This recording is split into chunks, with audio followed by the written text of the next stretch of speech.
가나안 성도다 들어보셨죠? 이 가나안이라는 말이 실제로는 교회를 안 나가겠다, 그렇게 결단한 사람들을 이야기를 하고 있어요. 그런데 이 이야기가 이제 본격화된 게 2013년도예요. 그때 CBS 뉴스에 이제 이 가나안 성도에 대한 이야기가 보도가 됩니다. 이처럼 기독교 신앙은 있지만 교회에 출석하지 않는 이들이 최근 증가하고 있습니다. 교회 안 나가라는 말을 거꾸로 하면 가나안이 된다고 해서 이들을 가나안 성도로 부르는 말이 생겨났을 정도입니다. 목회사회학 연구소가 이들 일명 가나안 성도들이 교회에 나가지 않는 이유를 조사해 발표했습니다. 최경배 기자입니다. 가나안 성도들이 교회에 안 나가는 이유는 뭘까? 목회사회학 연구소가 글로벌 리서치에 의뢰해 가나안 성도 316명을 대상으로 설문조사한 결과 자유로운 신앙을 원해서라는 응답이 30.3%로 가장 많았고, 목회자에 대한 불만 때문이라는 응답이 24.3%, 교인들에 대한 불만이 19.1%, 신앙에 대한 회의가 13.7% 등으로 나타났습니다. 그리고 다니던 교회가 어떤 상태였는지 물었습니다. 복수의 응답을 허용한 결과 의외로 교회에는 문제가 없었다는 응답이 42.2%로 가장 많았습니다. 그러나 교인들의 삶이 매우 신앙인답지 못했다는 응답이 30.6%, 헌금을 지나치게 강조했다는 응답이 30%, 담임 목회자가 독단적이었다는 응답이 26.5% 등으로 나타나 교회에 대한 불만이 교회를 떠난 중요한 요인이 됐음을 알 수 있었습니다. 이는 교회에 다시 출석할 경우 어떤 교회에 나가고 싶은지 물은 결과에서도 드러났습니다. 응답자들은 올바른 목회자가 있는 교회, 공동체성이 강조되는 교회, 부정부패가 없는 건강한 교회 등을 희망하는 것으로 나타났습니다. 특히 고학력, 직분자, 구원의 확신이 있는 사람들에게서 상대적으로 목회자에 대한 불만 때문에 교회를 떠났다는 응답이 많다는 점에 주목을 해야 될 것 같습니다. 교회 출석에 대한 생각을 묻는 질문에서는 당장은 아니지만 언젠가 다시 교회에 나가고 싶다는 응답이 53.3%, 가능한 빨리 교회에 나가고 싶다는 응답이 13.8%였으며 교회를 나가고 싶지 않지만 불편하다는 응답이 12%, 교회를 나가고 싶지 않다는 응답이 21%였습니다.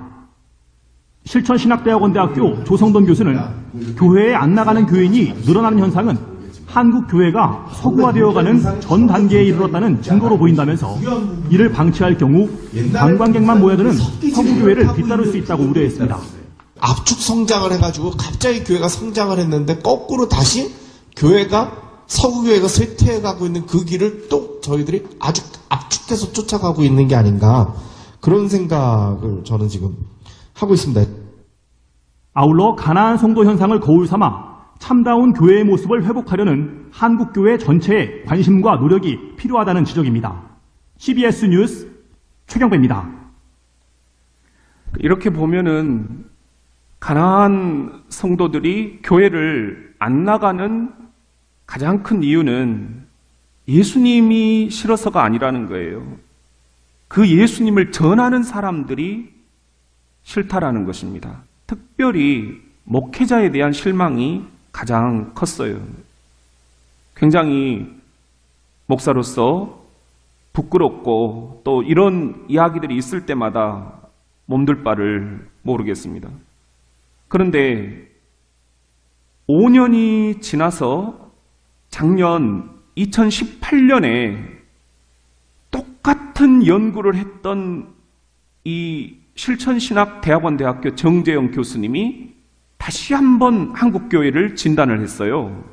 근데 약간 다른 결과가 나왔어요. 신앙은 있지만 교회를 출석하지 않는 성도를 가나안 성도라고 하죠. 그 숫자가 벌써 200만 명을 넘어섰다고 하는데요. 이들이 교회를 떠나는 이유가 기존 교회에 대한 실망 때문만은 아니란 주장이 제기됐습니다. 어떤 내용인지 여선아 기자가 들어봤습니다. 지난 2013년 한국기독교 목회자협의회 조사에 따르면 가나안 성도의 40% 이상이 기존 교회에 대한 실망으로 교회를 떠났다고 응답했습니다. 그런데 최근 조사에선 성도 개인의 성향 때문에 교회를 떠난 사례도 많은 것으로 조사됐습니다. 교회란 틀에 얽매이는 걸 불편해해서 말하자면 좀 개인적인 신앙을 추구하기 때문에 이런 성향이 좀 커진 것이 아닌가 생각이 드는데, 개성을 존중하는 분위기로 변화한 오늘날 한국 사회. 이제는 교회 안에서도 이 같은 분위기가 요구되고 있습니다. 때문에 교회가 기존의 목회 방식을 되돌아보고 획일화된 목회가 아닌 성도 개개인을 섬기는 목회를 해야 한다는 주장이 제기됩니다. 대량 생산, 대량 소비 체제가 아니라 다품종 소량 생산으로 바뀌고 앞으로 이제 개인 맞춤형 생산과 소비가 이루어진다는 거 아니에요? 그런데 만약 교회에서 획일적인 신앙을 강조한다면 이렇게 다양한 생각을 가진 사람들이 교회 안에서 영적인 또는 종교적인 필요를 체험받을 수 있을까? 이런 고민을 해야 되는 시점이라고 생각이 듭니다. 전문가들은 가나안 성도의 대부분이 10년 이상 신앙생활을 했다는 점도 주목했습니다. 이에 대해선 교회에 출석하는 성도들을 보다 심층적인 신앙으로 인도해야 한다고 조언했습니다. 성숙한 믿음을 통해 스스로 신앙 위기를 극복하도록 도와야 한다는 겁니다. 신앙 연수를 보시면 11년 이상이 80% 가까이 됩니다. 1단계가 과반수를 차지했기 때문에 가나안 성도들이 대체로 다 신앙이 성숙되진 않은 사람들이다. 가나안 성도 200만 시대. 이들을 다시 신앙의 길로 인도하기 위해선 기성교회의 보다 적극적인 노력과 현실적인 고민이 필요해 보입니다. 구티비 뉴스 여선아입니다. 예수님이 싫어서 교회를 안 나가는 게 아니다. 예수님을 전하는 사람들이 싫어서 교회를 안 나간다. 그게 2013년 결과였어요. 그런데 5년이 지난 작년 연구 결과를 보면은 예수님이 싫어서 안 나가는 것도 아니고 예수님을 전하는 사람들이 싫어서 안 나가는 것도 아니고 더 궁극적인 이유가 있다. 그것은 교회 안에 다양한 생각들, 다양한 심성들, 그런데 교회는 너무 획일주의적으로 목회를 하고 있다는 거예요. 성도 개개인의 영적인 필요를 만져주지를 못한다. 성도 개개인의 영적인 필요를 채워줘야만 이제 미래 목회는 희망이 있다라는 그런 이야기입니다. 우리 대전교회 미래 목회도 여기서부터 새롭게 짜야 되지 않겠는가? 저의 고민은 지금 여기에 있습니다. 그런데 이 성도 개개인의 영적인 필요, 이것을 성도 개개인이라는 말은 다른 말로 하면 성도 개개인이 겪고 있는 정서적인 문제들이 있다는 거예요. 교회가 이걸 만져주지 못한다는 것입니다. 아픔이 있고 상처가 있고 갈등이 있고 지금도 수많은 유혹을 받고 있고 그러면서도 사회에서 직장에서 가정에서 그걸 겨우겨우 이겨내고 주일에 예배 한번 드리려고 오는데 그것을 교회가 제대로 만져주지 못한다. 여기에 지금 많은 사람들이 교회를 떠나는 그런 이유가 되고 있다는 것입니다. 이 영적인 필요 하면 우리가 영성이다 그렇게 얘기를 하죠. 그래서 그러면 영성 훈련을 시켜야 되겠구나. 당장 그렇게 딱 이야기가 되는 거예요. 그런데 제가 주목하는 것은 이 영성 훈련 이야기가 아닌 거예요. 앞부분에 있는 이 정서예요, 정서. 성도 개개인의 상황들이 다 너무 다르다. 근데 이것을 뭉뚱그려서 획일적으로 설교하고 목회하고 상담하고 이럴 수가 없다라는 그런 이야기입니다. 다른 말로 하면은 우리가 목회 신학으로 삼았던 이 치유의 문제입니다. 그리고 이 영성은 거룩의 추구이지요. 우리가 이것을 행복이라는 그런 신학으로 작년 1년 동안 함께 이렇게 만들어 왔습니다. 그리고 우리들이 연초에 선포를 했죠. 힐링, 홀리니스, 해피니스 3H의 신학을 가지고 우리 교회를 같이 한번 다시 재건을 해보자. 정말 한국교회가 칭송이 자자한 그런 대전 장로교회가 되려면 이 방향으로 나아가야만 되지 않겠는가. 그런 의미에서 제가 이번에 굉장히 좋은 책을 발견했어요. 2015년에 피터 스카치로라는 목사님이 쓴 책인데 이 책의 제목이 Emotionally Healthy Spirituality 이렇게 돼 있어요. 정서적으로 건강한 영성 그런 말이에요. 그냥 직역을 이렇게 한 거예요. 그러니까 되게 책 제목이 재미가 없어요. 그런데 여기서 중요한 거 하나는 우리가 알 수 있어요. 그건 뭐냐 하면은 emotion, 이건 정서예요. 슬픔과 기쁨과 외로움과 그리움과 괴로움과 우울함과 이 모든 정서와 이 영성과 균형을 이루어야만, 통합이 되어야만 건강한 신앙생활을 할 수 있다. 그런 책이에요. 여러분들은 어떻게 생각을 하십니까? 교회를 떠나는 사람들을 이 피터 스카치로 목사님이 세 부류로 이 책에서 여전히 이야기를 하고 있어요. 미국 교인들도 교회를 떠나고 있다는 거예요. 근데 이 첫 번째 부류가 믿음을 가지고는 있지만 더 이상 교회에 참석하지 않는 사람들. 교회가 내 삶에 도움이 안 된다는 것입니다. 결혼 생활, 이혼, 그리고 재정, 자녀 양육, 성생활, 중독의 문제, 자녀 양육의 고달픔, 내 영혼의 갈망, 이런 것들을 교회가 만져주지를 못한다는 거예요. 그저 헌금 이야기하고, 그저 부흥 이야기하고, 그저 성장 이야기하고, 어느 교회나 천편일률적으로 그렇게 얘기한다는 거예요. 그렇다면 나 예수는 포기하지 않겠다. 믿음은 포기하지 않겠다. 그렇지만 더 이상 교회는 나가지 않겠다. 이게 우리나라에 지금 200만 명입니다. 1000만 성도를 우리가 자랑스럽게 얘기를 하는데 그것도 다 허상이고요. 실제는 1000만이 안 됩니다. 2단 숫자까지 다 합쳐놓으니까 그 사람들이 다 자기를 기독교 신자라고 얘기를 하니까 1000만이 되는 거죠. 실제로는 몇백만 되지 않아요. 그 가운데 200만 명이 나는 예수는 믿지만 교회는 안 나가겠다. 이렇게 얘기를 하고 있다는 거예요.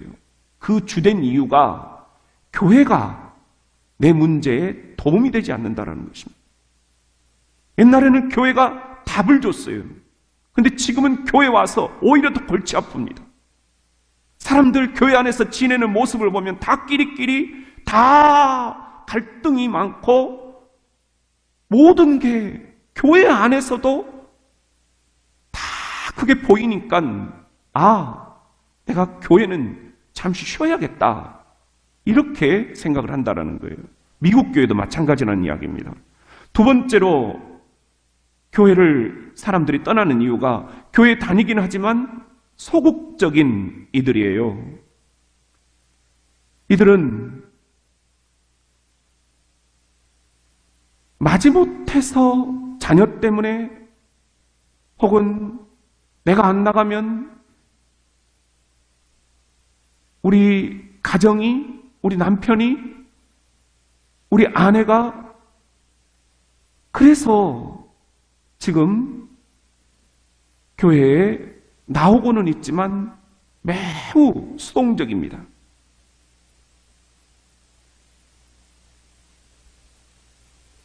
뭔가 마음은 공허하지만 그것을 채울 길이 없습니다. 뭔가 문제가 있는 것 같지만 해답을 찾을 수가 없는 거예요. 그리고 세 번째 교회를 떠나는 부류가 있는데 슬프지만 신앙을 아예 포기한 사람들이에요. 이미 교회에 지쳐버렸습니다. 교회 다니는 사람들 때문에 넌더리를 느낍니다.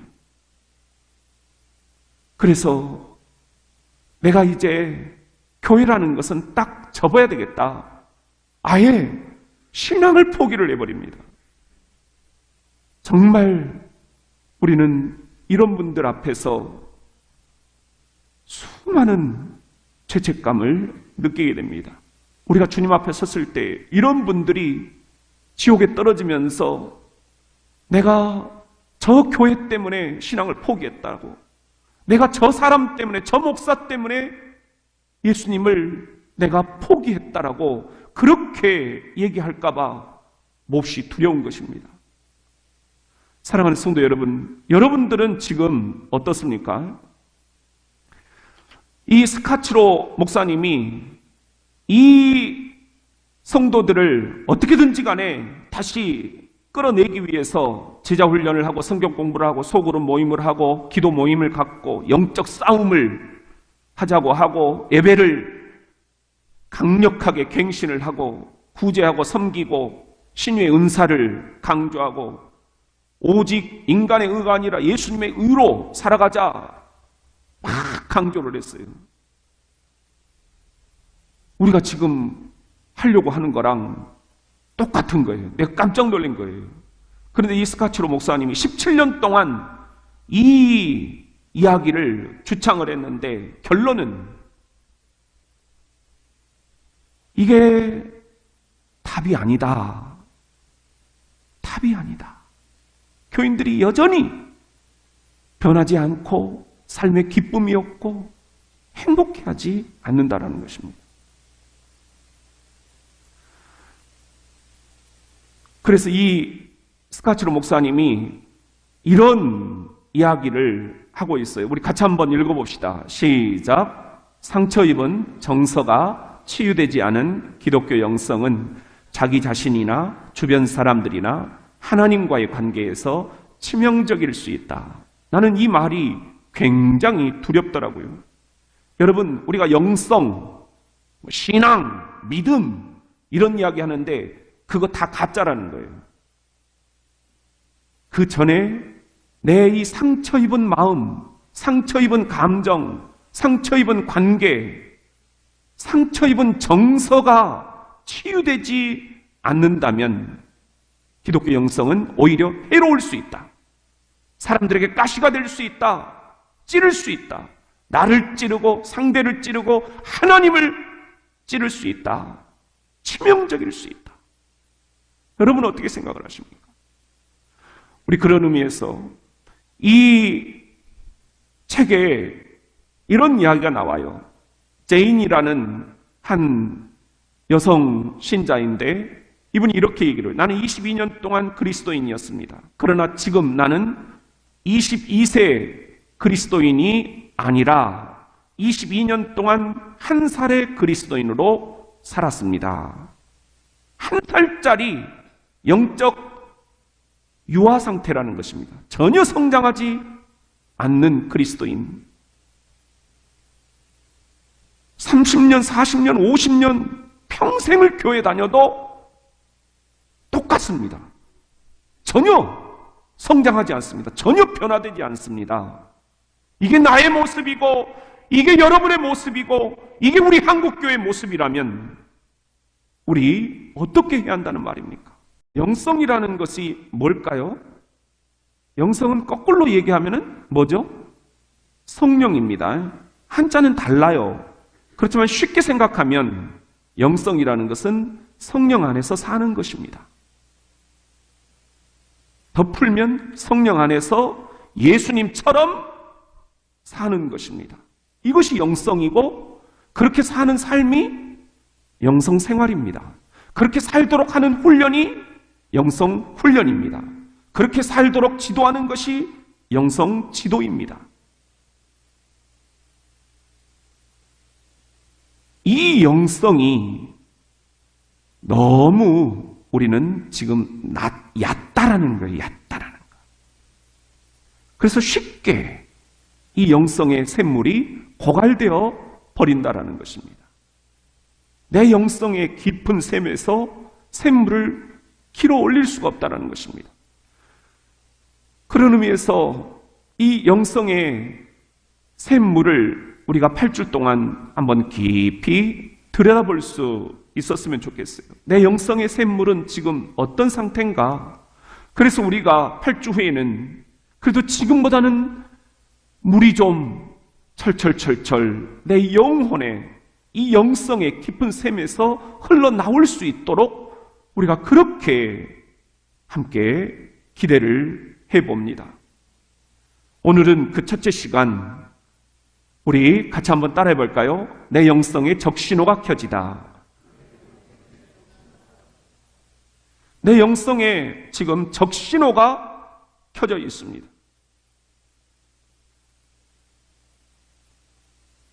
이대로는 안 되겠다라는 그런 가슴에 음성이 들려옵니다. 아들아, 네 영성의 샘물이 지금 너무 말라있다. 본질이 지금 잘못되어 있다. 이 영성의 빨간 불을 어떻게 해야 할 것인가? 우리가 8주 후에는 바라건대 이 영성의 샘물이 빨간 불에서 이렇게 파란 불로 정말 내가 뭔가 이제 깊은 샘에서 샘물을 길어 올리는 그런 느낌이 든다. 나도 이 영성의 깊은 샘에서 물을 마시게 되었다. 그런 예수님과 함께 영성의 깊은 샘을 우리들이 팔 수 있는 그런 시간이 되었으면 합니다. 우리 그렇게 하기 위해서 어떻게 오늘 해야 될 것인가? 오늘 그 첫 시간입니다. 우리 같이 한번 따라합시다. 영성의 그 깊은 맛을 내가 몰랐구나. 여러분들, 우리 이 피터 스카치로 목사님이 빙산 이야기를 하고 있어요.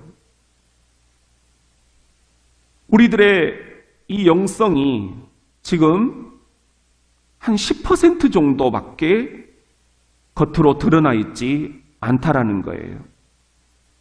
그런데 이것은 굉장히 겸손하고 예배 잘 드리고 공손하고 헌금 잘하고 누가 봐도 전혀 손색이 없는 그런 모습들이에요. 그런데 나머지 90%의 이 빙산 저 밑에 지금 숨겨져 있는 이 부분들을 우리들이 보지 못하고 있다라는 것입니다. 이게 문제라는 거예요. 이 피터 스카치로 목사님도 이 영성의 90%를 보게 된 계기가 있어요. 그게 뭐냐면은 너무 사역에 지친 거예요. 그냥 기쁨도 없고 만족도 없고 그래서 행복하지가 않은 거예요. 그리고 또 하나 문제는 자기 안에 이렇게 겉으로는 목사인 척 하고 있지만 저 90% 깊은 이 빙산 속에는 분노가 자리하고 있다라는 것을 본 거예요. 그 분노는 교회가 한 250명 정도 됐었는데 이 부목사님이 200명 신자들을 끌고 앞에 가서 개척을 해버린 거예요. 주일날 설교는 다 용서합니다 선포하고 있지만 속에서는 월요일 아침 죽이고 싶은 거예요. 용서가 안 되는 거예요. 뭔가 빨간불이 켜져 있다. 적신호가 켜져 있다. 내 영성에. 그리고 세 번째는 아내 때문이었어요. 아내가 어느 날 갑자기 선전포고를 해버린 거예요. 당신하고 나하고 이제 더 이상 못 살겠다. 나 이 사모라는 껍데기를 내려놓고 싶다. 당신 혼자 목회해라. 나 그리고 당신 교회 안 나가겠다. 그런데 이 피터 스카치로 목사님이 이 아내와의 관계가 이렇게 지금 병이 들어버린 거예요. 깜짝 놀랐어요. 그래가지고 이 아내의 강력한 펀치 한 방에 깜짝 놀래가지고는 이렇게 하면 안 되겠다. 그리고는 자신의 이 목사라는 껍데기를 다시 한번 들여다보게 된 것입니다. 신학교 졸업장, 박사학위, 무슨 아무짝에도 소용이 없는 거예요. 부부 생활에, 목사의 가정에 그건 아무런 의미가 없는 거였어요. 교회에도 전혀 도움이 안 되는 거였어요. 목사로서 자신의 내면 세계, 빙산의 90%를 못 보고 있었기 때문입니다. 그래서 이 피터 스카치로 목사님이 다시 17년 동안 정서적으로 건강한 교회, 정서적으로 건강한 리더, 정서적으로 건강한 장로, 정서적으로 건강한 목사, 정서적으로 건강한 여성, 정서적으로 건강한 이 시리즈들을 계속 지금도 펴내고 있어요. 세계적으로 베스트셀러가 되고 있어요. 저는 이 스카치로 목사님의 말씀이 매우 가슴을 파고듭니다. 저도 이제 대전 장로교회를 뭔가 새롭게 재건을 하고 싶은데 이게 과연 내 생각이 맞느냐? 아니면 기존에 목회자들이 걸어왔던 그 전형적인 길이 맞느냐? 저도 헷갈려요. 여러분들의 이야기를 들으면 부흥이 빠르어야 되고 돈이 빨리빨리 모여야 되고 빈자리가 채워져야 되고 막 성장을 해야 되고 저도 막 조급해지는 거예요. 안 그러면 내 설 자리가 없어질 것 같고. 그런데 그렇게 했다간 스카치로 목사님이 아내한테 들은 이야기 나도 듣게 될 것 같아요. 그건 다 껍데기일 뿐이다. 교인들이 원하는 진정한 욕구는 거기에 있지 않다. 빙산의 10%만 우리가 보고 있는 것이지 90% 교인들이 지금 고민하고 있는 이 내면의 문제, 정서의 문제, 영적 갈망의 문제를 건드려주지 않는 한 부흥과 성장, 이것은 하루아침에 무너지고 만다. 우리 지금 수많은 한국 교회들이 하루아침에 무너지잖아요. 돈 쌓아놨다가 그 돈 때문에 무너지고, 교인들 우르르 몰려왔다가 그 교인들 갈등 때문에 무너지고, 목회자가 왕이 됐다가 그 목회자 때문에 무너지고, 우리도 그런 교회를 답습하겠는가? 사랑하는 성도 여러분, 오늘 사무엘상 15장 3절에 그러므로 너는 이제 사막으로 내려가서 아말렉 족속을 없애버려라, 이런 말씀이 있어요. 아말렉 족속은 하나님이 보시기에 매우 불편한 그런 족속들이었어요. 왜냐?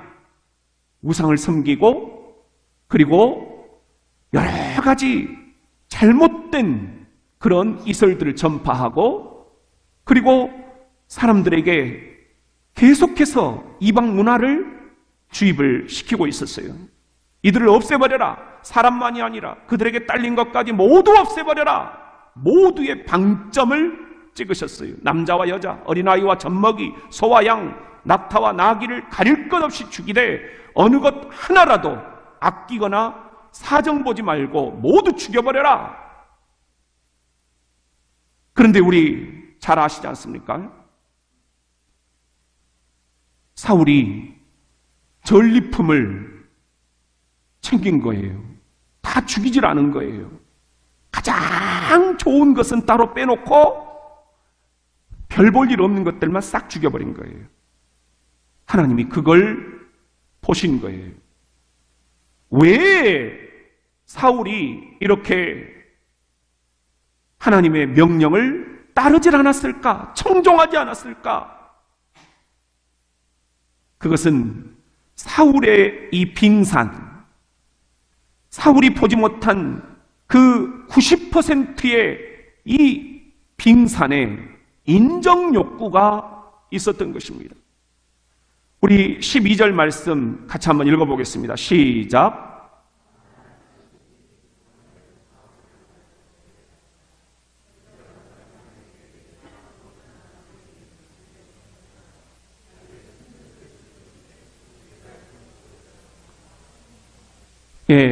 사무엘이 와가지고 당신 그러면 안 됩니다.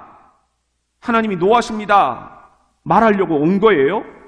근데 그때 사람들이 하는 이야기가 사울은 이미 떠났는데요. 그런데 갈멜 성읍에다가 승전비를 세우고 갔다. 그렇게 얘기를 한 거예요. 승전비, 기념비, 자기를 드러내고 싶은 거예요. 자기의 승전비, 내가 이런 일을 했다. 내가 이 교회에 이렇게 세웠다. 내가 이렇게 목회하고 있다. 나를 드러내고 싶은 인정욕구, 이것이 사울에게 있었던 것입니다. 이 꿈틀거리는 인정욕구가 사울로 하여금 하나님의 명령을 100% 청종하지 못하게 만든 것입니다. 사랑하는 성도 여러분, 우리도 이렇게 사울처럼 인정욕구에 시달릴 수 있습니다. 이 인정욕구가 꿈틀거리는 한 우리의 영성은 저 깊은 곳에서 샘물을 길어올릴 수가 없습니다. 이 인정욕구를 우리들이 잘 간파해내서 이제 영성의 깊은 이 90% 빙산을 들여다볼 수 있는 해안을 가지실 수 있기를 예수님의 이름으로 축원합니다.